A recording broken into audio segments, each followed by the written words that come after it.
Como a crença em Deus pode nos fazer indivíduos melhores? Essa é uma pergunta muito bem respondida pelo Espiritismo kardeciano e refletiremos sobre ela neste vídeo. Nos acompanhe, curta e compartilhe se gostar do nosso conteúdo, para que mais pessoas possam ter acesso.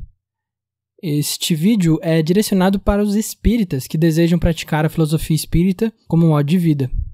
Portanto, já partimos da premissa de que a adoração existe como lei universal. Os espíritos definem no Livro dos Espíritos a adoração na seguinte forma: em que consiste a adoração?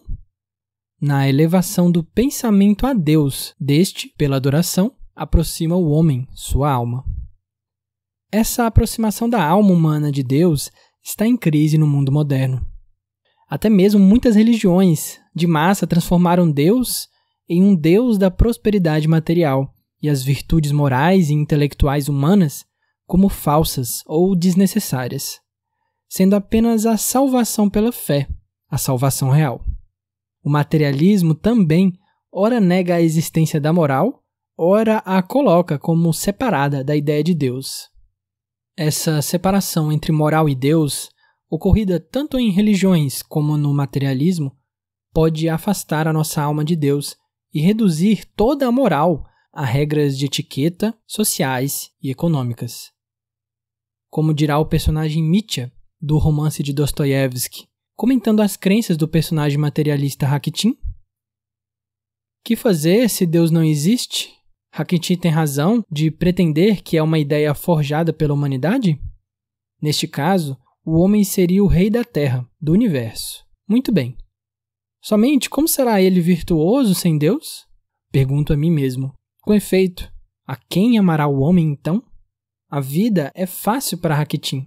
Ocupa-te antes, dizia-me hoje, com estender os direitos cívicos ou impedir a alta da carne. Dessa maneira, servirás melhor à humanidade e a amarás mais do que com toda a tua filosofia. Allan Kardec via no conceito de Deus o ponto de partida e de chegada, tanto para melhorar a razão, quanto para melhorar a moral do indivíduo que cumpre a lei de adoração. Quanto à melhora da razão, Kardec reconhece nos atributos de Deus um guia para separar verdade de erro nos assuntos espirituais. Como dirá ele, sem o conhecimento dos atributos de Deus, impossível seria compreender-se a obra da criação. Esse é o ponto de partida de todas as crenças religiosas, e é por não se terem reportado a isso, como ao farol capaz de as orientar, que a maioria das religiões errou em seus dogmas. As que não atribuíram a Deus a onipotência imaginaram muitos deuses. As que não lhe atribuíram soberana bondade fizeram dele um Deus cioso, colérico, parcial e vingativo. Essa figura de Deus como um farol ou sol que ilumina toda a fonte de nosso conhecimento é a mesma de Platão. No famoso mito da caverna, o sol é muito mais uma representação da fonte de toda a criação do que um símbolo vazio de acúmulo de informações. Como dirá o filósofo da Universidade Federal de Juiz de Fora, Humberto Schubert Coelho, em seu livro A Filosofia Perene, o modo espiritualista de pensar, Platão demonstra na República que o bem é o sol das ideias. Temos conhecimento não só porque a ideia de Deus nos ilumina a alma, mas porque ela nutre e origina todas as outras ideias. Platão certamente não reconheceria no cientista ateu dos dias de hoje um indivíduo iluminado pelo sol do espírito. Muito ao contrário, o sol do espírito lhe seria tão ofuscante quanto o seria para o completo ignorante. Dessa forma, o materialismo não passa de mais uma proposta filosófica metafísica. Podemos escolher pensar o mundo como ordenado por uma força luminosa, única e sábia, ou escolher pensar o mundo como um caos, que é o materialismo. Nenhum dos dois pontos de vista necessitam envolver religião, e nenhum deles é totalmente demonstrável aqui na Terra. Qual deles gera melhores frutos para a nossa vida? O fruto amadurecido dessa defesa do caos e do materialismo é o pensamento pós-moderno atual, A verdade não existe, e a moral é apenas uma convenção social e cultural. Kardec e outros já alertavam para esse fruto do materialismo há mais de 160 anos. Avaliamos a importância de Deus para tornar as pessoas melhores no uso da razão. Mas e quanto à moral? Será que realmente a crença em um Deus bom e ordenador do universo faz alguma diferença na moral? E quanto aos inúmeros exemplos de crentes em Deus cruéis ou omissos?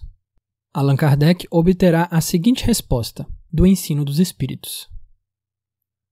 Como é que certas pessoas que oram muito são, não obstante, de mau caráter, ciosas, invejosas, intratáveis, carentes de benevolência e de indulgência e até algumas vezes viciosas? O essencial não é orar muito, mas orar bem. Essas pessoas supõem que todo o mérito está na longura da prece e fecham os olhos para os seus próprios defeitos. Fazem da prece uma ocupação, um emprego do tempo, nunca, porém, um estudo de si mesmas. A ineficácia, em tais casos, não é do remédio, mas da maneira por que o aplicam.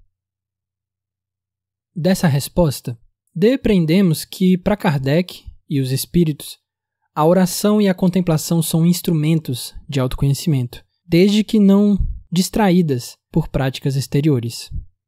A adoração bem sentida é um remédio contra a hipocrisia, porque é uma ferramenta de percepção do mal que fazemos e do quanto necessitamos de auxílio. Só a partir daí, todas as demais virtudes poderiam ser construídas. O autoconhecimento, assim, é central no Espiritismo como método de melhora moral e está vinculado a uma percepção da insuficiência e limitação de nossas capacidades, o que chamamos de humildade.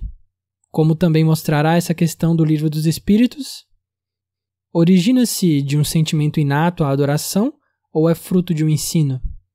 Sentimento inato, como o da existência de Deus. A consciência da sua fraqueza leva o homem a curvar-se diante daquele que o pode proteger. Essa constatação da relação entre a verdadeira humildade e a adoração a Deus não é nova, como mostra essa passagem do Evangelho. Respondeu-lhe Jesus: Por que me chamas bom? Ninguém é bom, senão um que é Deus. E essa percepção está em diversas religiões, como é ilustrado nessa fala do monge católico Thomas Merton. O dom da prece é inseparável de outra graça, a da humildade, que nos faz perceber que as grandes profundezas de nosso ser e vida são significativas e reais apenas se são orientadas para Deus como fonte e como finalidade. Os cultos específicos são variações culturais de uma necessidade humana inata de adoração. A adoração pode assim ocorrer mesmo sem culto específico. Kardec queria o Espiritismo como um dos pontos de diálogo futuro entre todos os cultos, justamente por não vê-lo como uma religião. O Espiritismo kardeciano forneceria base prática, científica e filosófica às religiões para apoiá-las, em vez de competir com elas, por fiéis. A seguinte mensagem, psicografada e publicada na Revista Espírita, de abril de 1860, mostra essa visão filosófica de adoração, não importando o culto a que pertença. Primeiro, a alma tem o poder de retirar-se da matéria. Segundo, de elevar-se muito acima da inteligência. Terceiro, esse estado é superior à razão. Quarto, ele pode colocar o homem em relação com aquilo que escapa às suas faculdades. Quinto, o homem pode provocá-lo pela prece a Deus por um esforço constante da vontade, reduzindo a alma, por assim dizer, ao estado de pura essência, privada da atividade sensível e exterior, pela abstração, numa palavra, de tudo o que há de diverso, de múltiplo, de indeciso, de turbilhonamento, de exterioridade na alma. E sexto, existe no eu, concreto e complexo do homem, uma força completamente ignorada até hoje. Procurai-a, portanto.